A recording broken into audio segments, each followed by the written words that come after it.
যারা ভাবছেন নতুন যে DJI Mini 4 Pro fly more combo plus kit যে ড্রোনটি আছে সেটা কিনবেন, তো তার আগে আমি কিছু কথা বলে নিই। আমিও রিসেন্টলি কিনেছি। তো এটা কেনার আগে একটু বলে দিই যে এই DJI Mini 4 Pro fly more combo কিটের বক্সের মধ্যে কি কি থাকে আজকের এই ভিডিওতে সেটাই শেয়ার করব। তো প্রথমে বলে নিই যে এই ড্রোনটার দাম কত নিয়েছে আর কোথা থেকে কিনেছি, আর অনলাইন না অফলাইন কিনেছি। ড্রোনটার দাম নিয়েছে 1,10,000 টাকা। এটা নিয়েছি কলকাতার মেট্রো গলি, সেখানে একটা দোকান আছে প্রফেশনাল এন্টারপ্রাইজ, এই দোকান থেকেই নিয়েছি। তো এখানে প্রফেশনাল এন্টারপ্রাইজ কলকাতা মেট্রো গলি যে দোকানটি আছে সেখানে আপনি বাই ক্যাশ পেমেন্ট করতে পারেন, অনলাইন থ্রু পেমেন্ট করতে পারেন, আর আপনি EMI সিস্টেমও অ্যাভেলেবেল পেয়ে যাবেন। তো এখানে আমি যখন কিনেছি তখন এই DJI Mini 4 Pro fly more combo কিটের দাম ছিল 1,10,000 টাকা। আর এর সাথে আরেকটা যেটা DJI Mini 3 Pro সেটাও আমি দেখেছিলাম, সেটা দাম ছিল 1,00,000 টাকা। DJI এই যে প্রফেশনাল এন্টারপ্রাইজ এই দোকানেতে আমি যখন গেলাম ওখানে DJI Mini 3 Pro অ্যাভেলেবেল ছিল আর DJI Mini 4 Pro অ্যাভেলেবেল ছিল। তো আমি যে কারণে এই DJI Mini 3 এর জায়গায় 3 Pro এর জায়গায় 4 Pro কে চুজ করেছি, মেন কারণ হচ্ছে সেন্সর। কারণ আমি একজন ইউটিউবার ভাইয়ের ভিডিওতে দেখেছিলাম যে সে বলছিল যে সেন্সরটা হচ্ছে মেন, কারণ ড্রোনটার সুন্দর ভিউ পাওয়ার জন্য আমাকে একটু হাইটে তো ওড়াতেই হবে। আর যখন এই অবস্টাকল সেন্সর গুলো ঠিকঠাক ভাবে কাজ করবে তখনই আমি একটা সুন্দর ভিউ ক্রিয়েট করতে পারবো। এবার দেখলাম যে Mini 4 Pro এতে কিন্তু 6টা সেন্সর আর Mini 3 Pro তে কিন্তু 2টো সেন্সর। এবারে দেখলাম যেহেতু এখানে 10,000 টাকা ডিফারেন্স হচ্ছে আর এখানে যেহেতু 6টা সেন্সরও বেশি পাওয়া যাচ্ছে, অবস্টাকল সেন্সর গুলোই তো মেন। কারণ হয়তো আমি একটু উঁচুতে উড়াতে গেলাম, কোনোভাবে মানে গলতিবশত ওই RC কন্ট্রোলারের দ্বারা আমি ঠিকঠাক করে কন্ট্রোল না করতে পারলে ড্রোনটা ক্র্যাশ হয়ে গেল, বা কোনো গাছের ডালে লেগে গেল, বা উইন্ড স্পিডের জন্য সে নিজেকে ঠিকঠাক রাখতে পারলো না, তখন ক্র্যাশ হয়ে যাওয়ার সম্ভাবনাটা বেশি থাকে। এবার সেন্সরটা যদি ঠিকঠাক কাজ করে, আর এখানে 6টা সেন্সর, ওপর নিচ, আর ওপরে 2টো সেন্সর আছে, নিচে 2টো সেন্সর আছে, আর সামনে পিছনে অবস্টাকল থাকবে, সে অটোমেটিক্যালি RC তে একটা সিগন্যাল দেবে, তখন আমি সেখান থেকে কন্ট্রোল করে নিতে পারবো। সেই কারণে আমি আরো এই DJI Mini এই হচ্ছে DJI Mini 4 Pro ড্রোন, স্বপ্নের ড্রোন বললেই। বক্সটা তো দোকানে আমি ওপেন করেছিলাম, বাড়িতে এসেও এক দুবার ওপেন করেছি। তো এই ভিডিওটা বানাবো বলে জাস্ট একটু বাগিয়ে গুছিয়ে নিয়েছি আর কি। তো এই হচ্ছে স্বপ্নের ড্রোন DJI Mini 4 Pro।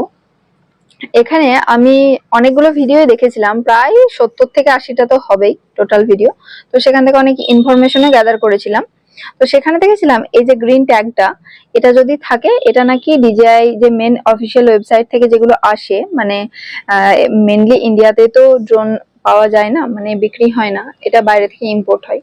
তো এটা DJI এর যে মানে সেকেন্ড হ্যান্ড কিন্তু নয়, ফার্স্ট হ্যান্ড যেটা কোম্পানি থেকে আসে সেটাতে নাকি এই ট্যাগটা থাকে। তো আমার মনে একটা কোশ্চেন ছিল, এই ট্যাগটা লাগাতে আর কি লাগে, এটা তো কিনে লাগিয়ে দিলেই হয়।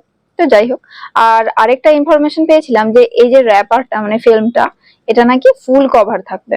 তো এটার ক্ষেত্রে কিন্তু ফুল কভারই ছিল, জাস্ট এইখানটাতেই যে ওপেন করা হয়েছিল ফুল কভার। আর যেগুলো নাকি আগে ইউজড হয়েছে শুধু জাস্ট সফটওয়্যার আপডেট করে বা একটু তাকে ঠিকঠাক করে যেগুলো বিক্রি হয় আবার একটু সেগুলোর এই হাফ অবধি এখান অবধি র্যাপিংটা থাকে। তো এটাতে ফুল র্যাপিংই ছিল। এগুলো জানি না কতটা সত্য কতটা মিথ্যা, তবে যাই হোক। এরপর আমি বক্সটা ওপেন করলাম। তো এখানে এই বক্সটা ওপেন করে এইদিকে যে বক্সের যে উপরের র্যাপারটা, সেখানে একটা QR কোড আছে। এই QR কোডটার একটা ভ্যালু হচ্ছে, এখানে আমি যখন এই ড্রোন থেকে আমার ফোনেতে ভিডিও ফুটেজ বা ফটো নেব, তখন একটা অ্যাপ ইনস্টল করতে হবে আমাকে, DJI Fly অ্যাপ। এই অ্যাপটা আমি এই QR কোড দ্বারা স্ক্যান করে আমি আমার ফোনে ইনস্টল করে নিতে পারবো। তাই এখানে QR কোডটা ওনারা দিয়ে দিয়েছেন একদম। এরপরে আছে একটা সুন্দর ব্যাগ। এই ব্যাগটা আমি বক্স থেকে আস্তে করে বের করে নেব, খুব ভয় লাগে আর কি, ভীষণ সেনসিটিভ, মানে আমার তো এটাকে হ্যান্ডেল করতে ভীষণই ভয় লাগে। আমি সচরাচর মানে যেদিন এনেছিলাম সেদিনের পর থেকে এই সাদা বক্সটার মধ্যে আর ঢোকায়নি, এটা এই কালো প্যাকেটের মধ্যে যে ব্যাগটা দিয়েছে সেই ব্যাগের মধ্যেই থাকে। বক্স থেকে আমি ব্যাগটা বের করে নিয়েছি। এই যে বক্সের মধ্যে কিন্তু আর কিছু নেই, বক্স পুরো টোটালি ফাঁকা। বক্সটা একটু সাইড করে দিই, এবার ব্যাগের মধ্যে দেখি কি আছে। এটা ছিল ম্যানুয়াল, যেটা এই ব্যাগের মধ্যেই ছিল। আমি আমার যখন দরকার হয়েছিল ম্যানুয়ালটা একটু পড়েছিলাম, তখন বের করে নিয়েছি। এই যে জাস্ট ইউজার গাইড, এখানে ইংলিশ ভার্সনটা আছে, বাকি সব অনেক ভার্সনই আছে। তো ইংলিশটা যেহেতু আমার বুঝতে সুবিধা হবে, আপনাদেরও বুঝতে নিশ্চয়ই সুবিধা হবে। আর কোনো অপশন নেই, বাংলা বা হিন্দি কোনো অপশন নেই, ইংলিশটা একমাত্র অপশন যেটা আমাদের বোঝার মতো আছে আর কি, ইন্ডিয়ানদের বোঝার মতো। তো পড়ে দেখলাম, এটা একটু সাইডে রেখে দিই। আর এটা ওই ইউএসবি কেবল গুলো এই র্যাপারটার মধ্যে ছিল, আমি এটাও বের করে নিয়েছি। জাস্ট র্যাপার গুলো কিন্তু খুব সুন্দর, একদম সফট, কোনো খসখসে এরকম ব্যাপার নয়। এবার হচ্ছে ব্যাগটা আমি দেখি ব্যাগের মধ্যে কি আছে। এই যে ফিতেটা খুব চওড়া এবং লম্বা দিয়েছে, মানে কাঁধে ঝুলিয়ে বাইরে নিয়ে যাওয়ার জন্য খুবই সুন্দর। আর এটা ব্যাগটা ওয়াটারপ্রুফ আর বেশ শক্তপোক্তও বটে। এখানে ডিজায়ার একটা ট্যাগ লাগানো আছে, এটা আমি আর খুলিনি, পরে খুলে দিলেও হবে। আর হ্যাঁ, এখানে দেখলাম এই ইউজার গাইডের মধ্যে কিছু মানে ওই লোগো গুলো আঠা দিয়ে যেরকম ওই ছোটবেলায় খাতার মলাটে নাম টাম লিখতাম সেরকম টাইপের দেওয়া আছে, আমি এখানে দেখলাম। তো এটা বেশ দেখে ভালো লাগলো আর কি। এই ট্যাগ গুলো আমি যে কোনো জায়গায় লাগাতে পারি, এই যে এরকম ডিজাইনের যে ট্যাগ, এগুলো আমি ওই ড্রোনের উপরে সুন্দর করে লাগাতে পারি। তো এখনো ওইসব এখন মাথায় আসেনি, পরে লাগাবো। এখন আগে তো একটু ঠিকঠাক করে এটা শিখে নি। এবার এখানে আমি ব্যাগটার থেকে চেনটা খুলে নিয়ে দেখি কি কি আছে ব্যাগের মধ্যে। চেনটাও কিন্তু খুব সুন্দর এবং স্মুথ। এদিকে একটা চেন আছে, এই চেনের মধ্যে জিনিসগুলো আগে আমি বের করে নিই, তারপরে বলছি। এটা সিলিকা জেল, যেন যাতে ফাঙ্গাস না আছে তার জন্য রেখে দিই, এটা তো দরকার নেই। এটা একটা কেবল, এই কেবলটার A to C, এই A to C কেবলটা চার্জের জন্য কাজে লাগবে। যখন আমি ড্রোন বা ব্যাটারি বা আরসি চার্জ করব, তখন এটা অ্যাডাপ্টারের সাথে যাবে আর এটা ড্রোনের সাথে আরসিটার সাথে যাবে। এটা A to C কেবল, সাইডে রেখে দিলাম। আর একটা কেবল দিয়েছে, এটা হচ্ছে C to C, এটা ডেটা ট্রান্সফারের জন্য কাজে লাগবে। আর আরেকটা ব্যাপারও হবে, এই যে ব্যাটারি, যখন ব্যাটারি হাব থেকে আমি আমার ফোন যদি চার্জ করতে চাই পাওয়ার ব্যাংকের মতো, সেটাও এটা দ্বারা কানেক্ট হয়ে যাবে। দিয়েছে A to C কেবল। এই কেবলটা কি কাজে লাগবে বলি। এই যে এদিকে একটা মোটা পিন আর এইদিকে একটা সরু পিন, এই সরু পিনটাকে যেমন Type-C চার্জার, এখন যে অ্যান্ড্রয়েড ফোন গুলো সবারই এই Type-C চার্জার, এটা নিশ্চয়ই সবাই রিলেট করতে পারবেন। আর এই যে এ পয়েন্টটা, এই যে মোটা পয়েন্টটা, এটা অবশ্যই খেয়াল করে থাকবেন, যখন এখনকার যে অ্যান্ড্রয়েড ফোনের চার্জারের যে অ্যাডাপ্টার, সেই অ্যাডাপ্টারের সাথে এই মোটা পয়েন্টটা কিন্তু লাগানো হয়। বা আপনি হয়তো ল্যাপটপেতে আপনার ফোন থেকে কোনো ডেটা ট্রান্সফার করবেন, তখন ল্যাপটপে এই পয়েন্টটা যাবে আর ফোনে Type-C এই পয়েন্টটা যাবে।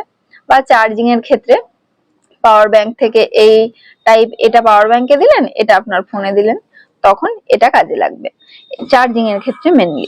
আমিও প্রথমে একটু মানে ভাবছিলাম এটা আবার কি, তারপরে ইনফরমেশন দেখে জানলাম যে A to C হচ্ছে ব্যাপারটা এটাই। এটা মোটা পয়েন্ট আর এটা Type-C সরু পয়েন্ট। এবারে যেটা দিয়েছে এটা সাইড করে দিই, সেটা হচ্ছে C to C cable. C to C means মানে হচ্ছে এই পয়েন্টটাও C, এই পয়েন্টটাও C, Type-C, মানে ওই চার্জারের যে প্লাগটা আর কি হয় সেটা। এটা কখন কাজে লাগবে? ডেটা ট্রান্সফারের ক্ষেত্রে। একটা পয়েন্ট ফোনের সাথে দিলাম, একটা পয়েন্ট আমি ড্রোনের সাথে দিলাম বা আরসির সাথে দিলাম, তখন ডেটাটা আমি ট্রান্সফার করতে পারবো। অ্যাকচুয়ালি এটা ডেটা কেবল বললেও ভুল কিছু দিয়েছে। কিছু এক্সট্রা প্রপেলার, মানে ড্রোনের সাথে তো প্রপেলার লাগানোই আছে, এগুলো এক্সট্রা। এবারে এখানে একটা জিনিস বলে দিই, এই যে প্রপেলার গুলো দিয়েছে না, এখানে একটু ভালো করে একটু জুম করে দেখলে বোঝা যাবে, এখানে লেখা আছে A আর এখানে লেখা আছে B। এই A আর B এর ব্যাপারটা হচ্ছে, ড্রোনের প্রপেলারের দুটো দিকে তো প্রপেলার গুলো লাগানো থাকে, তো একদিকটাতে লাগবে A পয়েন্টে এই A অপশনাল গুলো লাগাতে হবে, আর আরেকটা দিকে B গুলো লাগাতে হবে। মানে দুটো কিন্তু গুলিয়ে ফেললে হবে না, তার কারণ ওদের যে স্পিডে ঘোরে বা যে মোশনে বা যে সার্কেল ওয়াইজ যেরকম ভাবে ঘোরে, তাদের এই যে কি বলবো ডিজাইনটা করা আছে, সেটা স্পেশালি ওই দিকের জন্যই। এখানে যে পয়েন্ট করাও আছে অবশ্য এ আর বি। আর এখানে এক্সট্রা কটা প্রপেলার দিয়েছে বলে দিই, এখানে একটা দুটো তিনটে চারটে, চারটে চারটে আটটা, চারে 12টা। আর এর মধ্যে এই যে স্ক্রু গুলো দেওয়া আছে,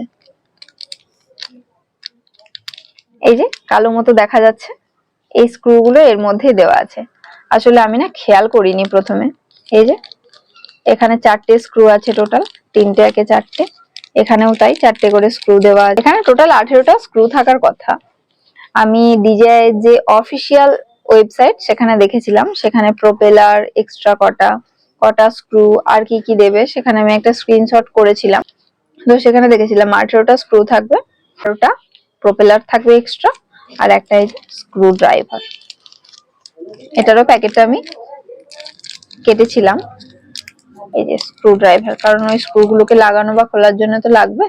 এটা হচ্ছে স্ক্রু ড্রাইভার। ব্যাগটা ওপেন করি, দেখি আর কি কি আছে। এই খাপের মধ্যে আর কিছু নেই, কিন্তু বললাম তো এটা সিলিকা জেল, চেনটা লাগিয়ে দিই। এটা হচ্ছে সিলিকা জেল, বললাম যাতে ফাঙ্গাস না আসে সেই জন্য। এবার এখানে একটা একটা করে দেখি। এই যে পলিথিনের মধ্যে আছে ব্যাটারি হাব, এখানের মধ্যে টোটাল আছে একটা দুটো ব্যাটারি, একটা আছে ড্রোনে লাগানো। এখানে একটা দুটো তিনটে চারটে লাইটের পয়েন্ট আছে, 4টে, 4 3 12টা লাইটের পয়েন্ট আছে। এগুলো কি হবে, যখন চার্জিং এ আমি বসাবো তখন এগুলো ব্লিঙ্ক করতে থাকবে, তখন বুঝতে পারবো যে কতটা চার্জ হয়েছে, কতটা চার্জ এখনো বাকি আছে। আর চার্জ কমপ্লিট হয়ে গেলে ব্লিঙ্ক করা বন্ধ হয়ে যাবে। এটাই যে পাওয়ার অন পাওয়ার অফ, এই যে অপশনটা আছে পাওয়ার অন পাওয়ার অফ, এটা দিয়ে বুঝতে পারবো যে কতটা চার্জ আছে। এই যে দুটো ব্যাটারি একদম ফুল চার্জ আছে, ওই জন্য সবুজ লাইটটা গ্রিন সিগন্যালটা দিচ্ছে। আর এটা হচ্ছে এই যে ইন আউট লেখা আছে, আগে দেখালাম।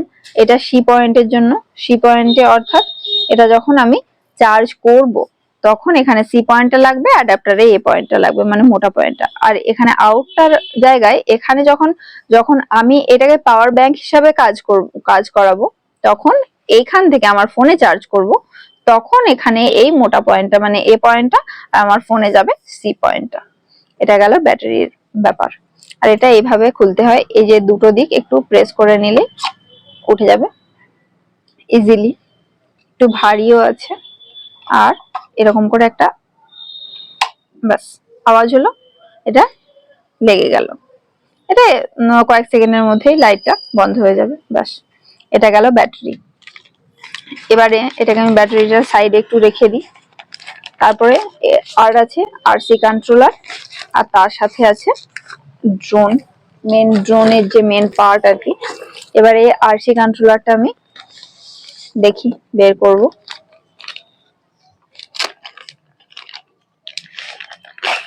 খুব সাবধানেই করছি, কেন কি এত টাকার জিনিস তো ভীষণ সেন্সিটিভ, আর ভয়ও লাগছে। এটা হচ্ছে আমার আরসি কন্ট্রোলার। এখানের মধ্যে দুটো অ্যান্টেনা আছে, এই অ্যান্টেনা গুলো বেটার কানেকশন দেবে যখন আমি ড্রোনটাকে ফ্লাই করব। এবার আছে এই পিছনের দিকে দুটো জয়স্টিক, এখানে একটা, এখানে একটা। এই জয়স্টিক গুলো এখানে এভাবে জাস্ট গোল করে লাগিয়ে দিতে হয়। এখানে স্ক্রু সিস্টেম, এখানে একটা স্ক্রু আছে, আর এখানে এই যে স্ক্রু সিস্টেম, এভাবে জাস্ট গোল করে দুদিকে দুটো আমি লাগিয়ে দিলাম। এবারে এটা যখনই লাগিয়ে দেবো, এটাকে জাস্ট এরকম ভাবে মুভ করলেই ড্রোনটা ফ্লাই করবে।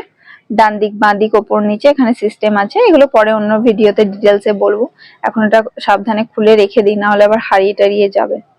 আর এখানে এই যে রাখার জন্য খুব সুন্দর করে পয়েন্ট করা আছে, একদম খাপে খাপ বসে যাবে, কোনো অসুবিধা নেই। আর অ্যান্টেনাটাও মুড়িয়ে দিই নিজের জায়গায়। আর এখানে আছে পাওয়ার বাটন, এটা দিয়ে অন হবে। আর এটা চার্জের সিগন্যাল, কতটা চার্জ আছে। 4টে গ্রিন লাইট আছে, এখন 3টে আছে, সেই জন্য 3টে জ্বললো, মানে একটু চার্জটা খেয়েছে। যেটা দেখছেন সেটা হচ্ছে আরসি, এটাকে বলে আরসি রিমোট কন্ট্রোলার। এটারও অনেকগুলো টাইপ আছে, এগুলো নিয়েও আমি খানিকটা কনফিউজ ছিলাম যে এগুলো মানে কোনটাকে কি বলে। তো এই যে টাইপটা, এটা এখন মেনলি আমি আলোচনা করি, এটাকে বলে টাইপ RC2। এবার এই RC2 এর একটা বিশেষ বৈশিষ্ট্য হচ্ছে এতে দুটো অ্যান্টেনা থাকে, এই যে জিনিসগুলো এটাকে বলে অ্যান্টেনা। এটাতে বেটার কানেকশন পাওয়া যায় যখন ড্রোনটা উড়বে। এই অ্যান্টেনা গুলো এইভাবে মুড়ে রেখে দিতে হবে, আবার যখন আমি ড্রোনটা চালাবো তখন এগুলো অন রাখবো। আর এখানে আছে দুটো এরকম সার্কেল সার্কেল বাটন। এখানে একটা ব্যাপার, এখানে এখন কিছু লাগানো নেই। এখানে কি করতে হয়, এটাকে ড্রোনটাকে জাস্ট উল্টিয়ে নিয়ে এখানে দুটো এরকম স্টিক আছে, এই স্টিক গুলোর নাম হচ্ছে জয়স্টিক। এই যে দুটো স্টিক আছে, এগুলোকে বলে জয়স্টিক। এগুলো যখন কাজ করব আমি তখন ঠিক এইভাবে এখানে এখানে স্ক্রু সিস্টেমে ঠিক ক্লক, এই যে ক্লক ওয়াইজ এইভাবে আমি লাগিয়ে দিলাম। ঠিক ক্লক ওয়াইজ লাগাতে হবে, কিন্তু যখন ক্লক ওয়াইজ লাগিয়ে দিলাম এ কিন্তু আর পড়বে না। আর এগুলো অবশ্যই সাবধানে লাগাতে হবে, যেখানে সেখানে পড়ে গেলে কিন্তু এগুলো আলাদা করে কেনার খুব সমস্যা হয়। আর এটা যখন আমি খুলবো তখন ঠিক অ্যান্টি ক্লক ওয়াইজ, এই যে অ্যান্টি ক্লক ওয়াইজ আমি এইভাবে আস্তে আস্তে করে খুলে নেবো। কোনো ধরপড় তাড়াহুড়ো কিন্তু করা যাবে না, কোনো টানা হিজড়া করা যাবে না, এগুলো খুবই সেন্সিটিভ জিনিস। আবার ঠিক এইভাবে রেখে দেবো, এখানে ঠিক একটা খাপ করা আছে, এরকম ভাবে সুন্দর করে রেখে দেবো, একটু প্রেস করে দিলেই জিনিস জায়গায় বসে যাবে। এবার আসি এখানে আর কি কি আছে। এখানে যে এই যে গোল সুইচটা আছে, এটা সাইনটা নিশ্চয়ই সবাই চিনতে পারবেন, এটাকে বলে পাওয়ার বাটন।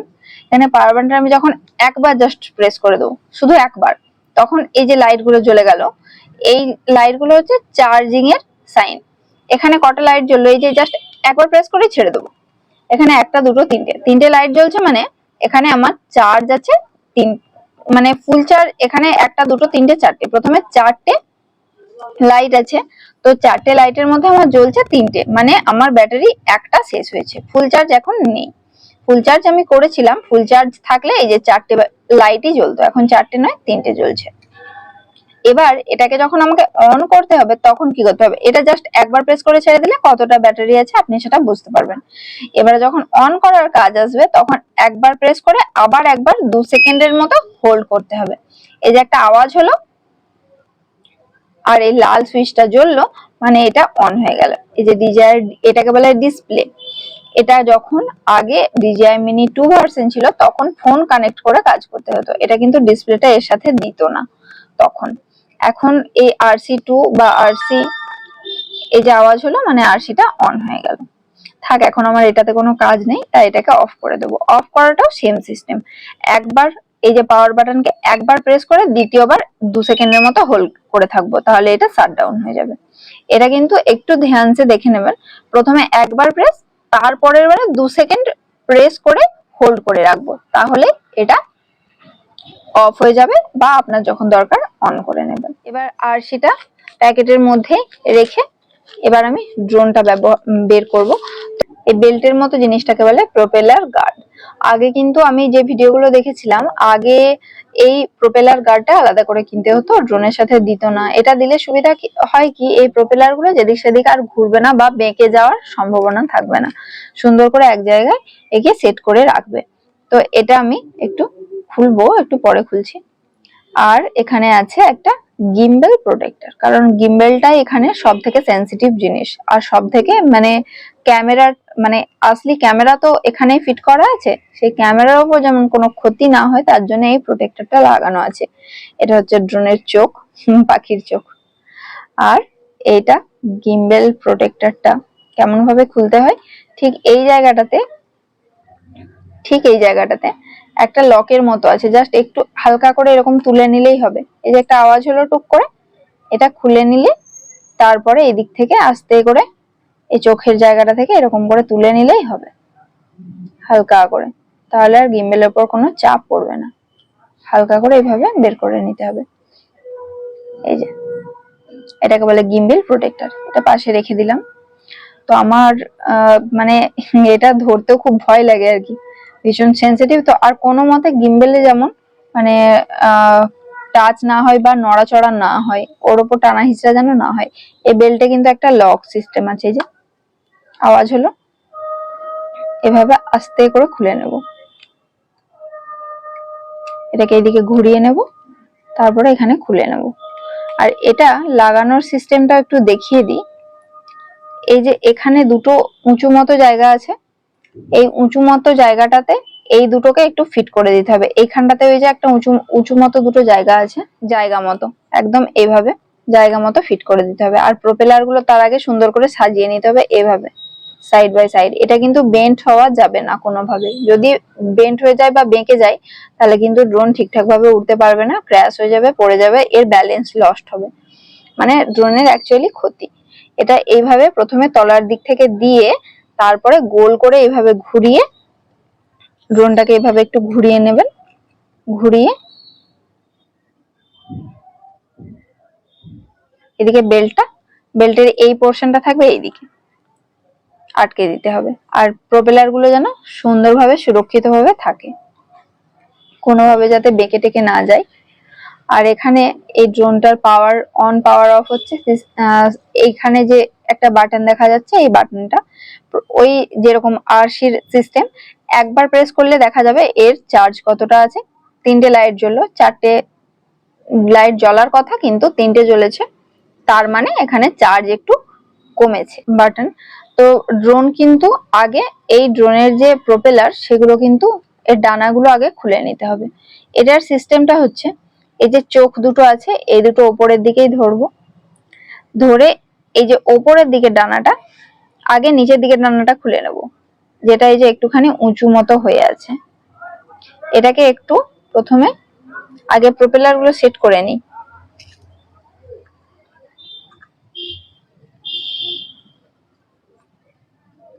প্রোপেলার গুলো আগে বাইরের দিকে বের করে নিতে হবে, যেরকম ভাবেই থাকুক না কেন।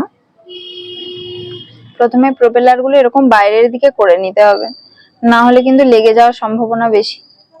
আগে বাইরের দিকে এরকম করে নিলাম, তারপরে এই যে ডানাটা আছে এটাকে নিচের দিকে, এটা হচ্ছে নিচের দিকে ডানা, নিচের দিকে ডানাটা নিচের দিকে এইভাবে হালকা করে ঘুরিয়ে খুলতে হবে, একটু নিচের দিক থেকে হালকা করে ঘুরিয়ে খুলতে হবে।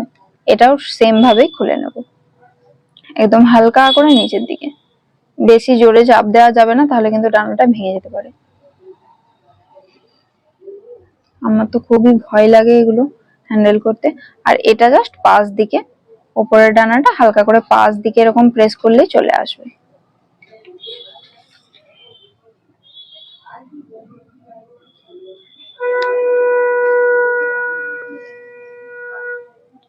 এই যে ফাইনালি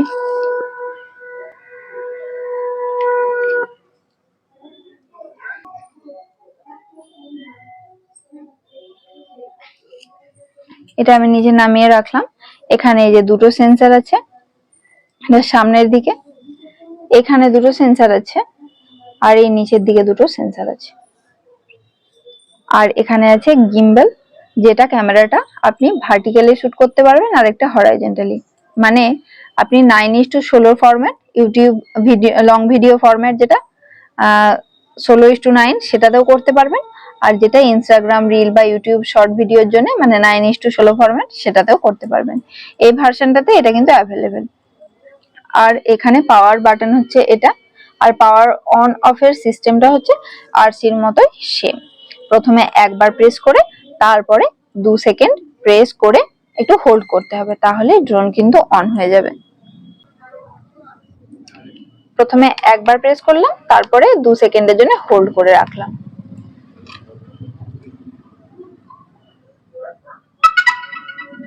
এই যে আওয়াজ হলো মানে ড্রোনটা অন হয়ে গেল। আর অন হওয়ার সময় একটু খেয়াল রাখতে হবে গিম্বল কিন্তু নিজের মতো ঘুরবে, ওকে কিন্তু কোনো হাত দেওয়া বা না ছোঁয়াই ভালো হবে। আর প্রোপেলার গুলো নিজের মতো একটু সেট হয়ে যাবে। এই যে ড্রোনটা অন করেছি, এবার এটাকে একটুখানি ফ্লাই করানোর চেষ্টা করি। এটা রাত্রিবেলা বলে এতটা লাইট মানে দেখা যাচ্ছে, নাহলে দিনের বেলা এই লাইটটা থাকে না।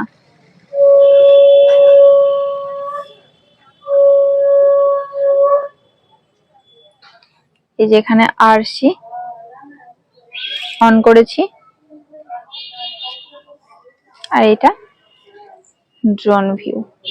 তবে এখানে নাইট মোডটা অন করলে সত্যি আরসিতে সুন্দর ভিউ আসে। এটা এখন আমি ম্যানুয়ালি টেক অফ করাবো।